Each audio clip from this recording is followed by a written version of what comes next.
रायगड जिल्ह्यातील नद्यांच्या पाणी पातळीमध्ये मोठी वाढ झाली आहे। कुंडलिका नदीनं धोका पातळी ओलांडलेली आहे। अंबा नदीनं इशारा पातळी ओलांडलेली आहे।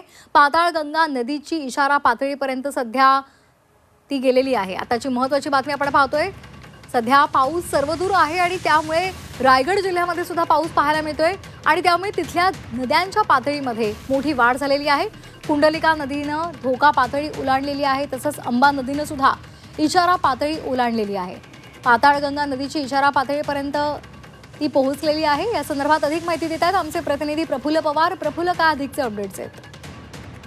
तर काल संध्याकाळपासूनच रायगड जिल्ह्यात मोठ्या प्रमाणात पाऊस होता। रात्री उशिरापर्यंत पावसाचा जोर कायम होता। सकाळी पावसाने थोडीशी उसंत घेतली, मात्र पुन्हा एकदा पावसाने जोर धरलेला, खास करून रोहा असेल, महाड आणि पोलादपूर या तालुक्यांमध्ये जोरदार पाऊस होतोय आणि या पावसामुळे शेतं तुडुंब भरलेली आहेत।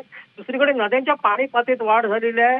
इकडे खोपोलीतली पाताळगंगा नदी आहे, ती सुद्धा इशारा पातळीच्या वरून व्हायला लागली आहे। कुंडलिका नदीने तर धोक्याची पातळी ओलांडलेली आहे आणि त्यामुळे रायगड जिल्हा प्रशासन सतर्क झालेला आहे। भीरा धरणाच्या पाण्या पातळीत वाढ झाल्यामुळे भीरा धरणाचे काही दरवाजे उघडले जाण्याची शक्यता वर्तवली जात आहे। त्यामुळे नागरिकांना सतर्क राहण्याच्या सूचना ज्या आहेत त्या जिल्हा प्रशासनाने दिलेल्या आहेत। यापूर्वी जिल्हा प्रशासनाने खबरदारी घेत 5 तालुक्यातल्या शाळा ज्या आहेत, शाळा महाविद्यालय असतील, ती बंद ठेवण्याचा निर्णय घेतलेला।